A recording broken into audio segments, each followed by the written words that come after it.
안녕하세요. 코알라 프로젝트의 코알라입니다. 오늘은 UiPath를 사용해 데이터 테이블을 만들고 삭제하고 수정할 수 있는 방법에 대해 알아볼 텐데요. 엑셀을 자동화하려면 반드시 알아야 하는 내용이니 끝까지 시청해주세요. 먼저 데이터 테이블이 무엇인지 알아보겠습니다. 데이터 테이블은 변수 유형의 하나로 행과 열로 이루어진 표 데이터인데요. 표하면 엑셀이 떠오르죠? 대표적으로 엑셀에서도 볼 수 있는 스프레드시트도 데이터 테이블 중 하나입니다. 그리고 데이터 테이블의 열은 컬럼이라고 해서 순서를 나타내는 인덱스를 가지고 있는데요. 인덱스는 0부터 차례대로 붙여집니다. 행은 로우라고 해서 마찬가지로 0부터 시작하는 인덱스를 가지고 있죠. 그래서 인덱스를 사용하면 데이터 테이블 안에서 위치를 쉽게 찾을 수 있습니다. UiPath의 액티비티를 사용하면 데이터 테이블의 특정 행을 삭제하거나 순서대로 정렬하는 등 다양한 방법으로 자동화할 수 있는데요. 가장 기본적인 액티비티 4가지를 소개해 드리겠습니다. 먼저 빌드 데이터 테이블을 사용하면 데이터 테이블의 열을 생성할 수 있고, 아웃풋 데이터 테이블은 데이터 테이블의 값을 CSV 형태로 볼 수 있게 해줍니다. 그리고 클리어 데이터 테이블은 데이터 테이블을 초기화하는 것으로 쉽게 말해 데이터 테이블의 컬럼을 삭제하는 거죠. 마지막으로 필터 데이터 테이블을 사용하면 필터를 걸러 원하는 데이터만 가지고 올 수 있습니다. 자, 이제 어느 정도 데이터 테이블에 대한 개념은 잡혔을 텐데요. 그럼 스튜디오에서 한번 직접 사용해 볼까요? 함께 따라해 보시죠. 이제 스튜디오 화면인데요. 새로운 프로젝트를 먼저 생성해 주세요. 그리고 프로젝트 패널에서 메인 파일을 열어주시고, 액티비티 패널에서 이번에는 빌드 데이터 테이블을 검색하겠습니다. 그리고 메인에 놓아주세요. 액티비티 속성을 보시면 매우 간단한데요. 출력 부분에 데이터 테이블을 결과값으로 가져올 수 있게 변수를 입력해야 합니다. 여기에 컨트롤 키와 영문자 K를 동시에 누르면 변수 설정이 되는데요. 변수 패널에서 변수를 만들어도 되지만 이렇게 컨트롤 K를 사용해서 만들 수도 있어요. 엄청 편하죠? 그럼 변수 이름을 입력해 주시고, 변수 패널을 보면 이렇게 변수 유형이 데이터 테이블로 생성된 걸 볼 수 있습니다. 이번엔 여기 데이터 테이블이라는 걸 클릭해 주시면 2개의 열과 행이 있는데요. 괄호 안에 있는 것은 변수 유형으로 첫 번째 컬럼에는 텍스트 데이터만, 두 번째 컬럼에는 숫자 데이터만 입력할 수 있다는 거예요.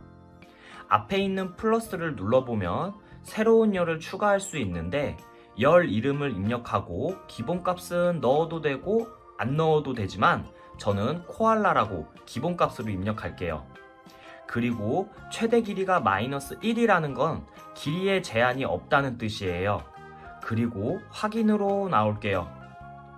나중에 테스트를 위해서 행을 하나 더 추가할게요. 그리고 여기 X를 누르면 컬럼도 지울 수 있습니다. 그럼 확인을 누르면 테이블이 생성된 건데요. 여기까지 실행시켜 볼게요. 출력 패널을 보면 프로세스가 실행된 것은 알 수 있지만 뭔가 심심하죠? 생성된 건지 아닌지 모르겠고, 그래서 데이터 테이블이 잘 생성되었는지 확인하려면 아웃풋 데이터 테이블을 사용해야 하는데요. 액티비티 패널에서 검색해서 빌드 다음에 놓아주세요.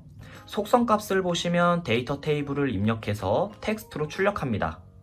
데이터 테이블에 방금 만든 데이터 테이블 변수명을 입력하고, 텍스트에는 컨트롤 K로 변수 설정을 해주세요. 변수 패널에 스트링 변수 유형으로 하나 더 생성된 것이 보이시나요? 그러면 데이터 테이블을 메시지 박스에 띄워볼게요. 아웃풋 데이터 테이블 밑에 있는 플러스 버튼을 클릭하면 마치 액티비티 패널처럼 검색할 수 있는 창이 나오는데요. 여기서도 액티비티 검색이 가능합니다. 이번에는 여기에서 검색해 볼게요. 메시지 박스를 찾아서 선택해 주세요. 그 다음은 메시지 박스 안에 스트링 변수명을 입력하면 됩니다. 이제 다시 실행시켜 볼게요. 네, 컬럼명과 입력한 값이 나오는 걸 확인할 수 있죠. 다음은 필터링 할 수 있는 필터 데이터 테이블을 사용해 볼 건데요. 이번에도 이어서 플러스를 클릭해서 필터 데이터 테이블을 검색해서 가져올게요. 여기 필터 마법사를 클릭하면 필터링 전 입력 데이터 테이블과 필터링 후 출력 데이터 테이블 변수를 입력하는 곳이 있는데, 입력에는 만들어둔 데이터 테이블 변수명을 입력하고 출력에는 컨트롤 K를 사용해 새로운 변수를 설정하겠습니다. 행 필터링 부분에서는 특정 컬럼에 해당하는 조건을 걸어주면 되는데요. 예를 들어 특정 이름을 찾아 출력한다면 컬럼명을 큰 따옴표 안에 입력하고 동작을 선택한 후에 원하는 값을 입력하면 됩니다. 그리고 확인한 후 저장해 주세요. 필터링한 데이터 테이블을 메시지 박스에서 보려면 역시나 아웃풋 데이터 테이블의 입력 값을 필터 데이터 테이블의 출력 값으로 변경하면 됩니다. 이제 실행해 볼까요? 나오는 결과 값을 확인하고 마무리할게요. 네, 필터가 잘 되었네요. 여기까지 데이터 테이블에 대한 설명을 모두 마치겠습니다. 어떠셨나요? 오늘 내용과 함께 데이터 테이블에 관한 유용한 액티비티들을 PDF에 정리해 두었으니 참고하시면 좋을 것 같습니다. 그럼 여러분들 모두 1인 1로봇 하는 그날까지 저 코알라가 함께 하겠습니다.